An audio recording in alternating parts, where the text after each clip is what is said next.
Coming to you from the Deep South, this is the Blue Collar Leadership Podcast. High-impact leadership is not reserved for leaders, and it has nothing to do with your position, title, or rank. However, it does have everything to do with your character. It's time to climb to the next level and beyond, personally and professionally. Now, let's start making it happen with your host, Mack Story.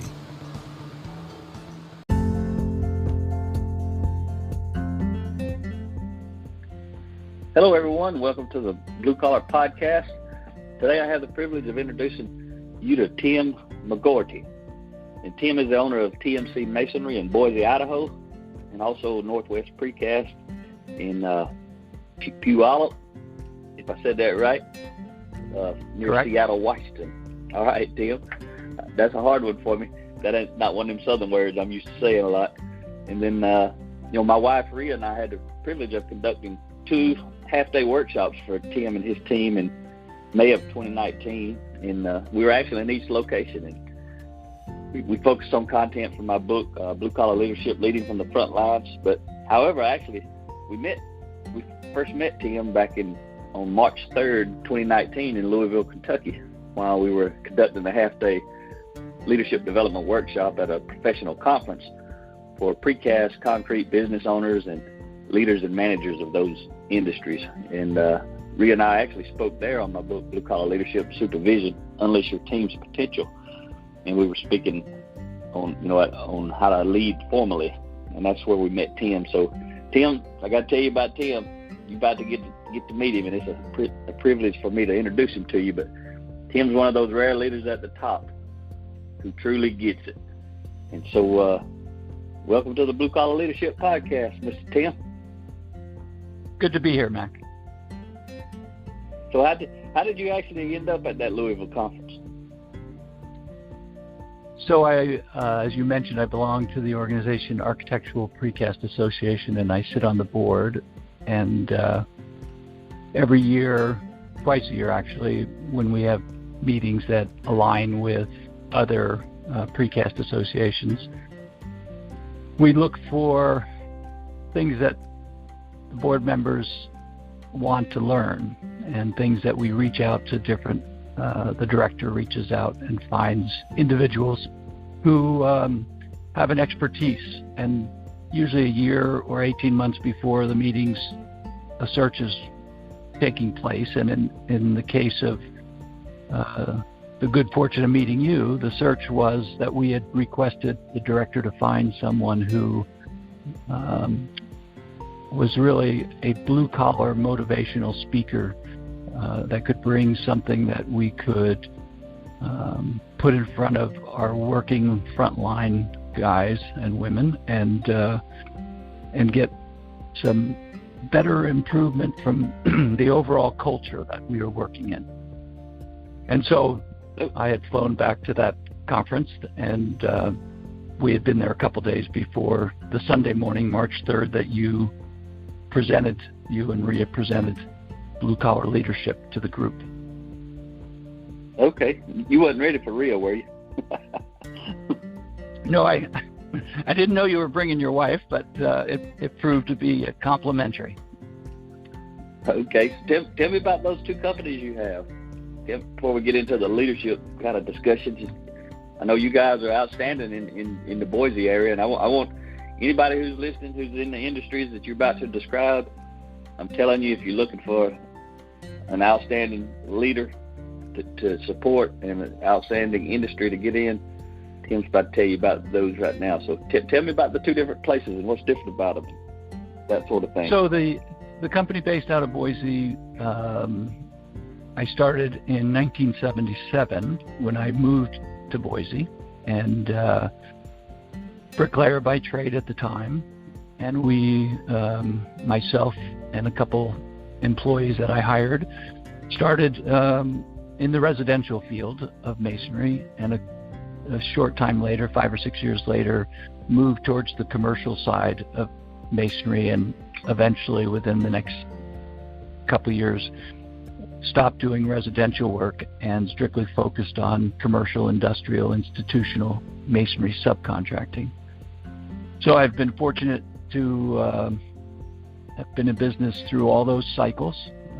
We grew in the 90s to about 250 individuals employed in 5 different states. And in the downturn of 2000 and 2001, we came very close to certainly losing the company, and managed to get through that very severe recession, and have always stayed around 100 employees ever since, primarily because too difficult to adjust to cycles, keep men working in the downturns, and so it's been a lot healthier to keep that number in a reasonable range. And so we've remained certainly the largest masonry contractor in the state, as well as one of the largest in the region. Washington, Oregon, and Idaho is where we have primarily focused our search for work. And it's been something that I think we were looking for a better way to develop culture. You would think after 40 years of being in business that you've learned enough to have a strong culture within your organization. But it's been an interesting year as the company has transformed through this blue-collar leadership. The other company was kind of an offshoot of masonry in that we struggled with architectural precast delivery of and supply of a very specialized material that we use quite frequently in the masonry side, install adjacent to masonry. And I acquired a company just about 14 years ago, and the owner stayed for 10 years before retiring last year. And so that company, much smaller company, about 30 employees, is focused on producing job-specific architectural precast concrete. A very more challenging industry than I expected. It involves complete design, detailing, engineering. So it's always a design-build part of our industry. And we've grown from the 3 employees that the owner had previously when I first acquired it to the 30 or so now, and just getting ready to start a new facility to move the plant to a larger, more productive capacity. You guys are making it happen. You got a lot going on, don't you, Tim? There's always something to do, no doubt about that. That's cool. So tell me about your experience at the conference. Kind of heard about what you do and what you guys were looking for, and you were looking, or maybe you were not looking to transform your culture, but you wanted to learn something new. So tell me what you got out of that conference with us back in March last year. Yeah, it's interesting. I had forgotten about the search we had requested. We put together 3, 4, 5 topics every year for the upcoming year or 2, and I had forgotten that we had requested a blue-collar speaker, and until I looked at the format coming into Louisville. And so it took me a little by surprise, I guess, to some extent. I remember sitting there, I was struggling a little bit with a cold. Normally, our presenters have an hour and 15 minutes each, and we might go through 4 of them on the Sunday of the weekend of the conference. In this particular situation, I assume by your request, you had the entire 5 hours, 4.5 hours. And so it was met with plenty of skepticism. I wasn't feeling that great. You didn't come packed with PowerPoints and marching bands. And quite frankly, I thought I was going to struggle to get through the morning. But as the first segment, the first hour, started to come to a conclusion, I could see that it had some value to me. So I certainly perked up, paid more attention, started to ask some questions. It was interesting because a week earlier, I had a company meeting with, excuse me one second, I'll grab some water. Okay. Yeah.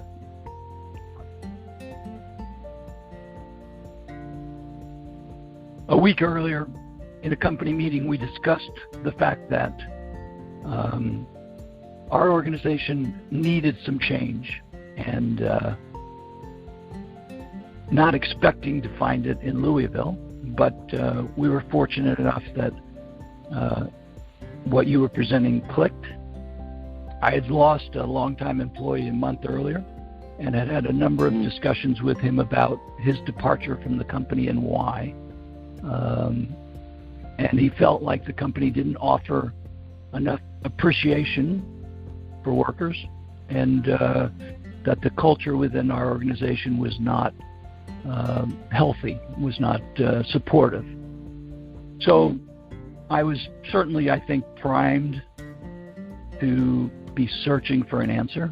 I always relate to the saying that, when the student is ready, the teacher will appear. And I clearly think that was some of that right there. I was looking at transitioning the company to some key employees, and I felt as though I wasn't turning over a company that was healthy in regards to the general culture within the organization. So, okay. Yeah, I paid attention to what you had to say, became engaged in it, and as you know, bought a few extra books, including the two that were part of the handout before I left that group the following day. And as I flew back and read the first book and took some notes, I thought there was value there, and we started with the key guys to look at how do we implement this program within our organization. You did that right after you got home, pretty quick. I did. I read the first book and the second book on the flight back. 3 days later, I had put together a 6 or 7 minute kind of quick overview of what the program represented to me. I presented it to 3 key guys in the company in my office and just asked them to sit and listen to this short overview of blue-collar leadership, and extremely hesitant that this feel-good approach was going to work. You were, or they were? Would work. I was very concerned that I could not make a change in crusty old bricklayers, and later that day I presented it to 3 key guys online in the same fashion, hooked into cameras, and both of the small groups believed that there was merit in the direction I had presented as far as taking it company-wide. So within a week, I had presented it to every employee in small groups of 10 to 15 at both companies. Wow. And we started distributing books in a limited way because we had not yet bought enough to distribute company-wide. But within a week, we bought enough to distribute company-wide, and started launching the program. Within a month, I had hired an individual that I knew that had a sense of motivational speaking, been in the construction business 25, 26 years, and so he knew our industry, but he had been a student of kind of how to motivate groups, how to work with teams, and so that, again, was something that we wanted to keep the ball moving forward in a very strong way. And so the meetings became weekly, and that went on for a number of months where it was either him or myself presenting.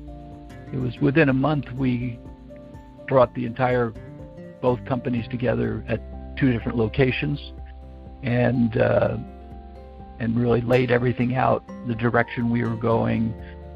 By this point, everybody had read some of Blue Collar Leadership, were familiar with it, had been in front of us on a weekly level for 3 weeks before that.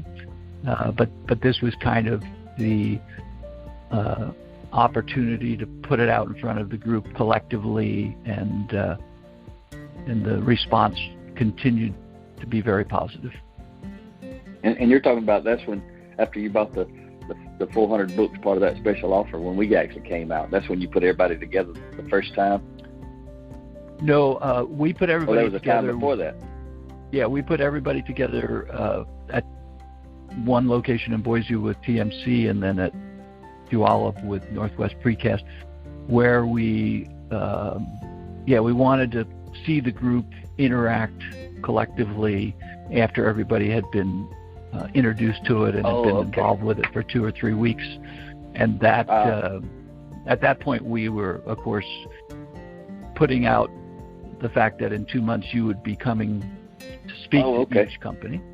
And so our goal for the next 8 weeks, or the first 8 or 9 weeks, was to work our way mostly through Blue Collar Leadership, or a portion of. We were doing 1 or 2 chapters a week, most of the time focusing on 2, because there was short enough amount of material that you could kind of work through that. And so, yourself and Rhea joined us about 8.5, 9 weeks into the program. Okay, that was awesome. And I want to take a minute right here to tell everyone, when I said earlier that Tim's one of those rare leaders at the top who truly gets it, this is what I'm talking about. We meet leaders all over this country. They come and hear us speak, and they nod their head, and I never hear from them again. I don't hear any success stories.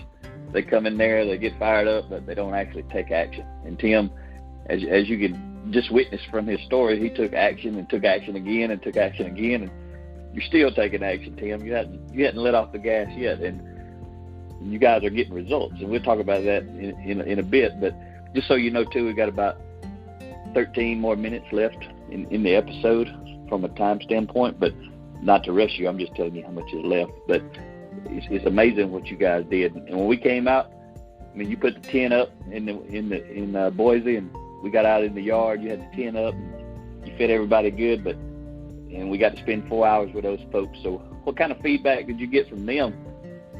You know, when we left, we don't always hear the truth, but what you get to hear the truth after we left. What were they thinking after several months, and then, having the on-site session? Yeah, I think both groups had similar experiences and made similar comments. I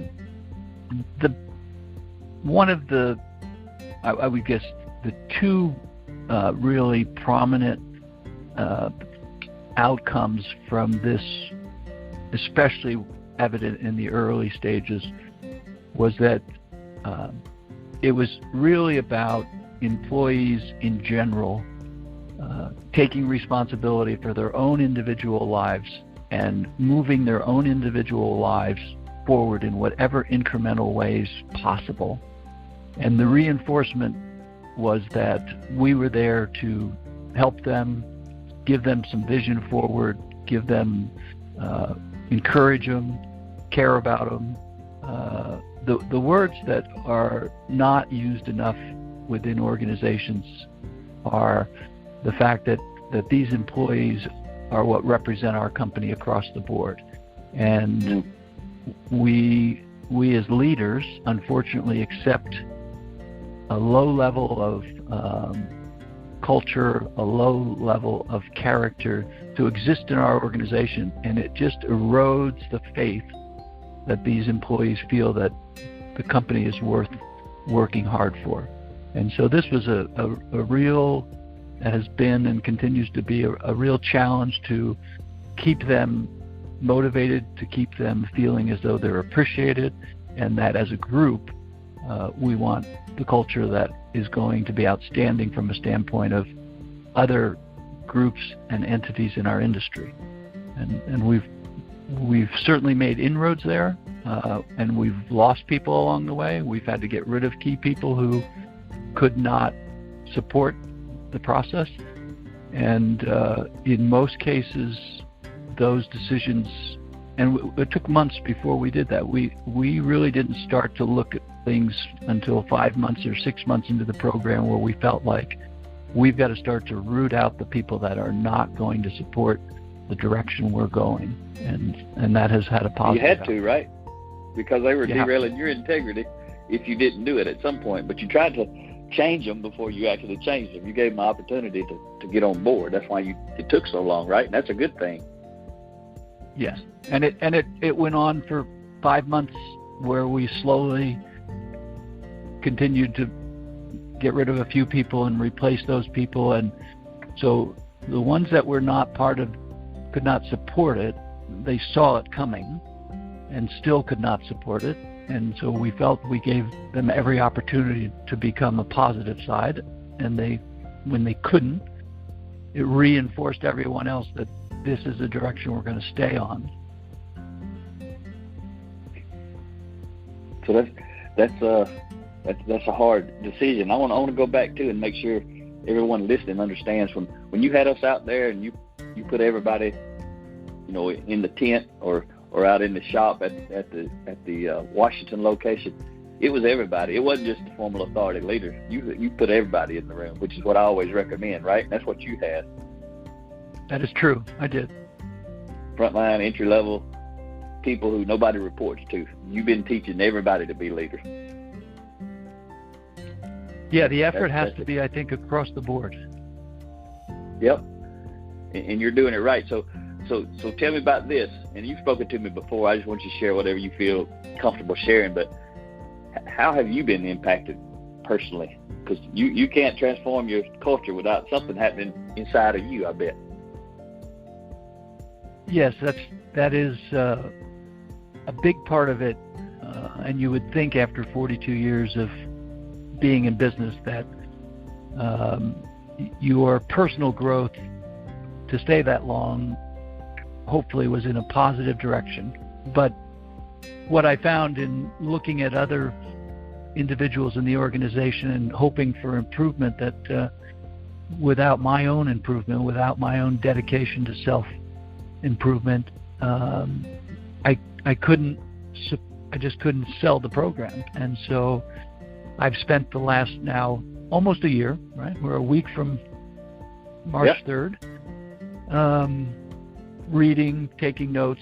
I've probably read 25 or 30 books surrounding this philosophy of motivation, of self-reflection, of really listening, understanding, and trying to, as a person, develop into a more compassionate individual. And at 65, it feels a little late, but I guess it's never too late. Never too late. You impacted some lives in a serious way, and you're doing it personally too. Do you mind sharing about what you did over the summer last year at your home? If you don't want to, that's fine too. That was a pretty cool thing right there I heard about. You heard through my daughter, although you were, I guess, were aware of it. So I was married for almost 20 years, 2 children, and divorced for almost the same, although I became involved with a lovely woman many years ago, but was not all that interested in getting married a second time. So we ended up getting married last summer, and it's been a wonderful time. It was great for the family, for the kids, for the grandkids, and it was more impactful than I guess either one of us thought it would be. Yeah, that's good stuff. And you started sharing it at home, right? Yes. Yep. With some of the kids. That was pretty cool.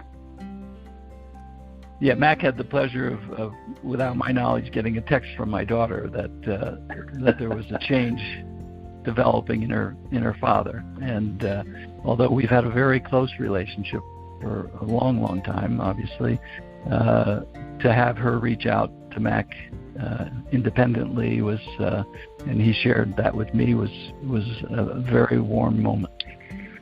Yeah, that was awesome. That's when you know it's for real. So what about your team? You talked about everybody growing, but is there any? You ain't got to list their names, obviously, unless you want to. But have you had any that like really stand out, who are really bought on? Maybe you didn't expect to, or they did it more than you expected them to. Yeah, there have been a number of guys at different levels, and when I speak of guys on the TMC side, the field, the men in the industry out there, the leadership side, where you've got key guys who were already pretty solid individuals, as sometimes, as somebody said the other day, of one of these key guys, well, he didn't have a lot of distance to go to be an impressive leader. He was already a very strong caliber individual, but he latched onto it, read a number of Mack's books, and at both of the group settings, when Mack was there and some subsequent company meetings, we generally have 6 or 7 books or 8, 10 books of related subject matter. In this case, this individual picked up Covey's 7 Habits, which is not an easy read, read it along with a number of other books. But we've also had individuals who have had a lot of struggles in their life, who latched onto it because of its it gives them a sense of security that the company is there for them.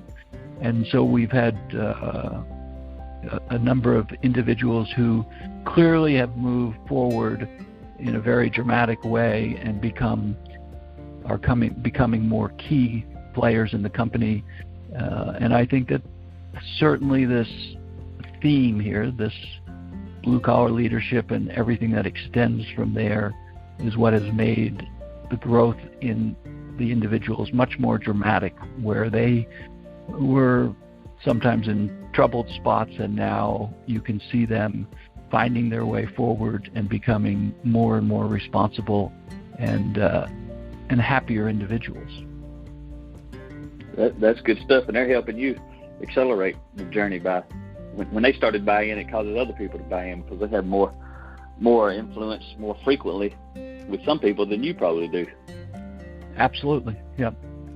Absolutely. So that's kind of specifically. What about generally? I know I've heard you guys talk about it, and I don't want to put words in your mouth except to provoke thought. But what have you seen over this year as far as, and you pick which one that maybe you can see, if not all of them, some of them. But I heard you guys mention stuff in the past about absenteeism, productivity, teamwork, morale. Any of those things that you can talk to from a general standpoint that where you I mean, there's something causing you to keep going, but, and a lot of it you've already shared, but those are the tangible things that you actually can maybe measure and see. Have you seen those improvements in any of those areas?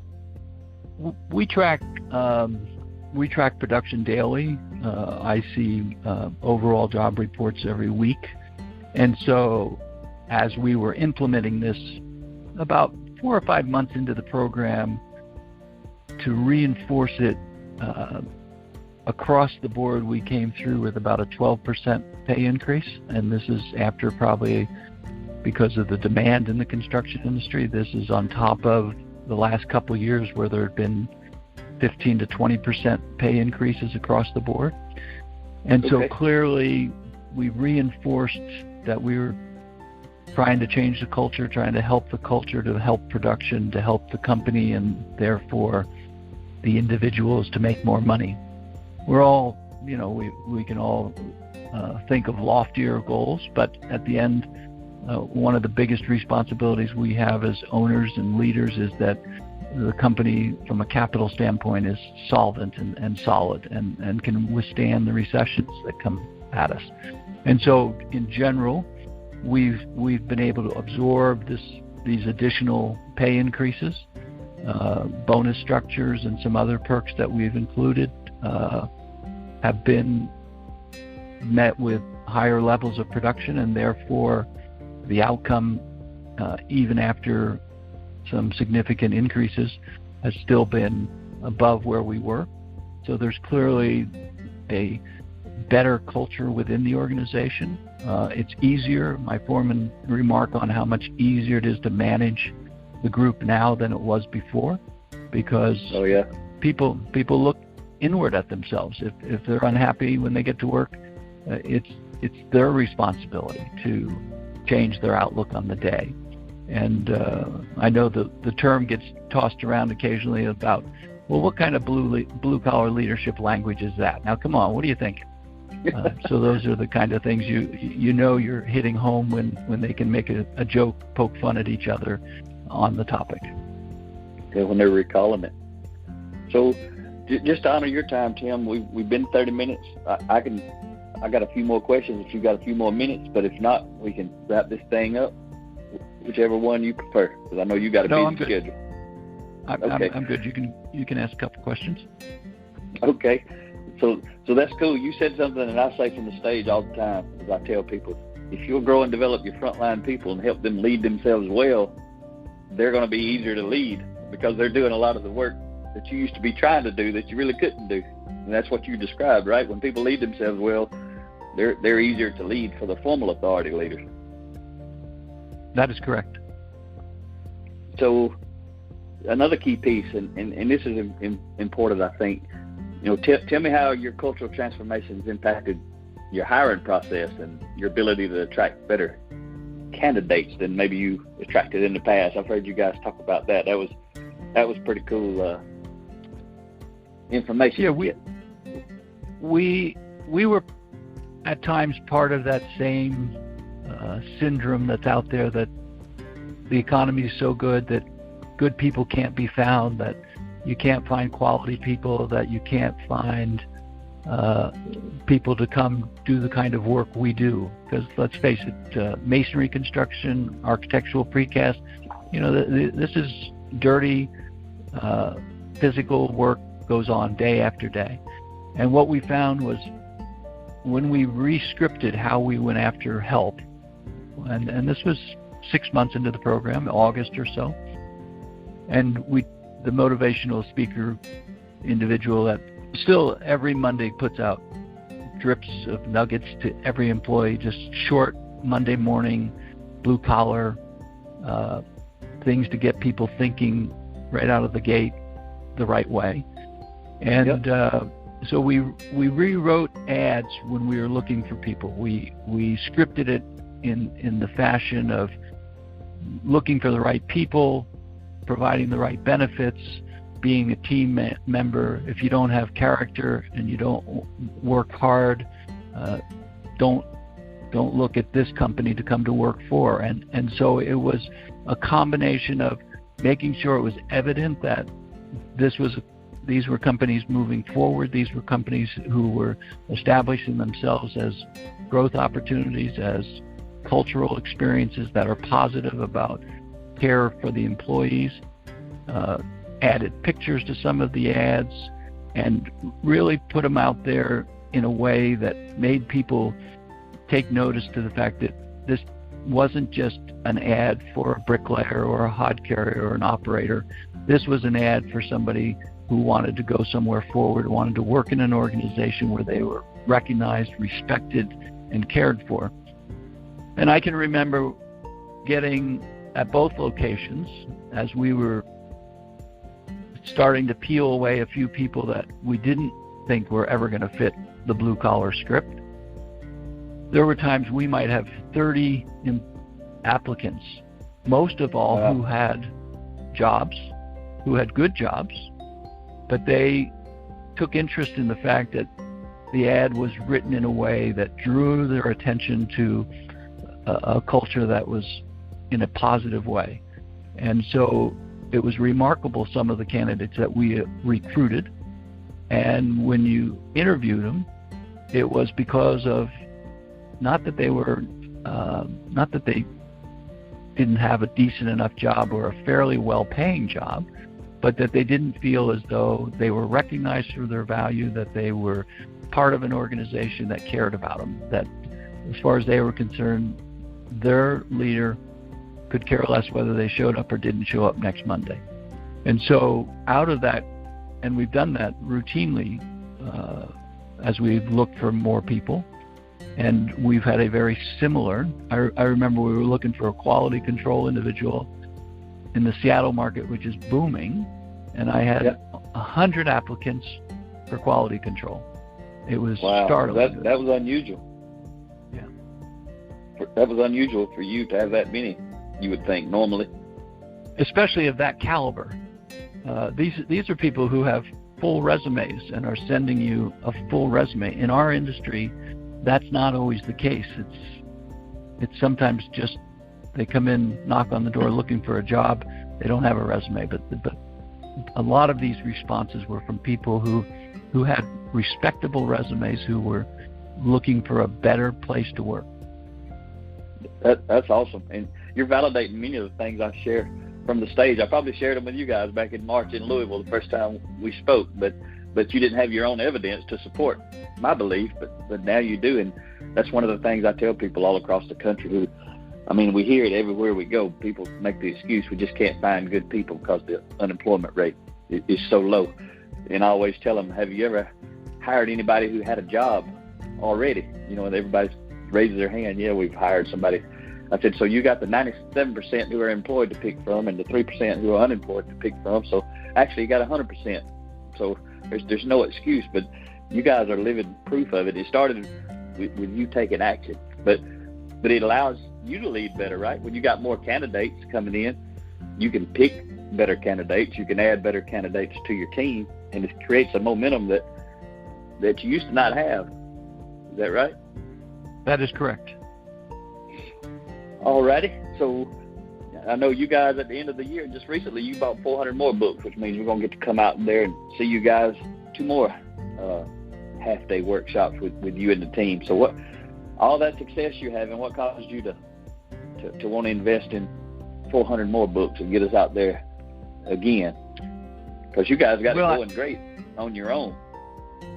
Yeah, I think that anybody who ventures down this path who doesn't think it's going to be a long, hard road of sometimes difficult to see results is going to be, unrealistic in their thinking. It is you've got to. It's like everything else that we do to stay in business. It's grinding away at it, week after week, month after month, and reaffirming that it's something that's going to stay, and it's going to continue to be the theme, the culture, and even though we sometimes, I'm sure, lose ground, don't always have exactly the right results in the field, the fact of the matter is that as an owner, you've got to continue to keep that presence there, to keep that moving in a direction where it's not something that's just going to be forgotten or discarded. And so bringing you back this year is just an investment in that same process, which is here we are a year later or 14 months later, we're still standing by that same theme, that same focus on self-improvement, group improvement, overall company improvement. It's going to be a privilege. We can't wait to get back there and feel the energy in those 2 places, because it was pretty amazing the first time, and because you guys had created so much momentum. So anybody who's listening who wants to take advantage of what Tim's doing, just go to bluecollarleadership.com and click on the special offer button on the menu, and you can find out what the current special offer is to get us out to your place. And Tim, I think I told you, but I might not even have mentioned it to you the last time we talked. I can't remember, but we're actually hosting our first Blue Collar Leadership event since we actually when I started first writing those books. Blue Collar Leadership was in 2016, so 4 years we haven't done any public events where we host them. We pretty much do on-site stuff private like we did for you, and then we speak at professional conferences that are pretty much private unless you're, only for those who are in the group like we did when we first met you. But we're doing a Blue Collar Leadership, helping leaders engage the front line to improve the bottom line conference in Atlanta, a full-day deal on May the 1st. And we're going to do it by the Renaissance Concourse Atlanta Airport Hotel. Long name, but it's the one right beside the runway. And so anybody around the country who's been following us can come to that. So as we wrap up here, I just want to ask you if you have any advice for leaders who are listening, maybe considering attending that conference or taking advantage of the special offer. What makes it a good investment in yourself or your team? Because it's a big investment for blue collar folks who haven't done it before. I think, as owners, leaders, key individuals, we typically prepare for things that we're trying to do, for new directions or new encounters with individuals, whatever it might be.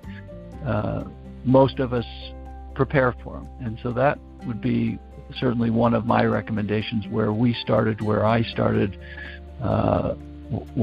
would be to go read some of your material, spend some time, and have an understanding of the theme before they go to your conference. It's just so helpful. It was really why we brought you in 9 weeks later. Our intent was to try to help the group to understand what it was they would be listening to.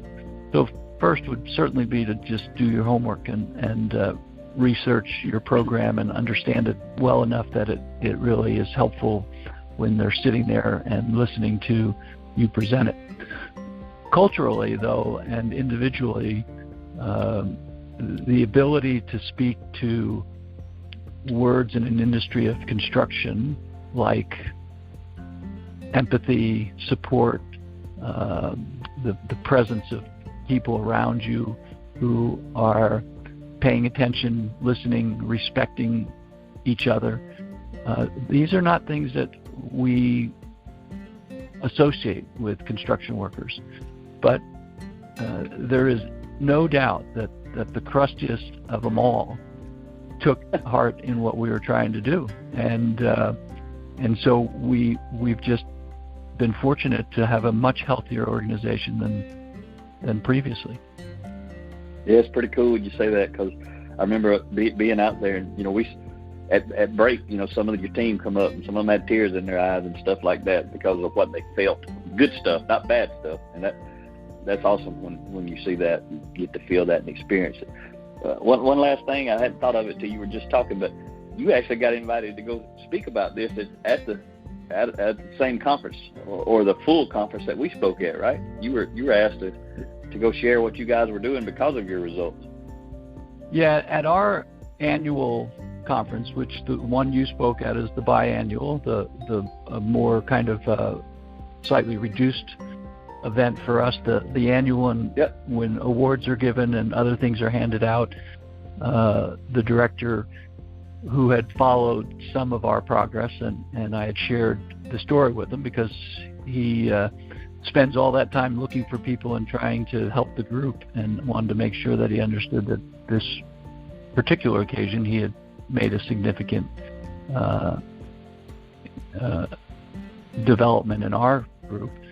And so I did a 20-minute presentation to all the members of the APA and the vendors that were at that annual conference, and just tried to highlight where we had gotten to between March and September.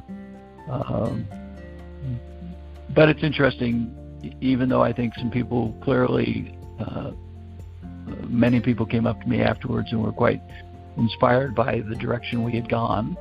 Yep. I think one has reached out to you so far, right? Yep, one. And you were one out of the other group. And I was one out of the other group. That's what we call it. We always say we go around the country fishing for leaders like you, Tim. There are not many of those kind of fish out there in the sea. Yeah. All right, sir. So I very much appreciate you taking the time out of your busy day. I know I talk to you fairly often, and I know you're always super busy, so thank you for taking time out of your busy day to share a bit of your journey with my Blue Collar Leadership podcast audience. You're welcome. I appreciate the effect you've had on all of us. All right, it's been a pleasure. So, all right, everyone, that wraps up today's episode. Talk to you next time.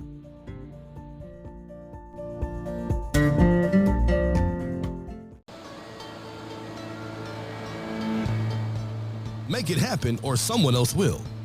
It might as well be you. Are you serious about taking your career and your life to the next level and beyond? Check out Mack Story's Blue Collar Leadership series books and others, now available on audio, along with paperback and ebooks at Amazon, iTunes, and Audible. Please visit bluecollarleadership.com to learn about Mack's books, programs, special offers, certifications, and more. Thank you for listening to the Blue Collar Leadership Podcast.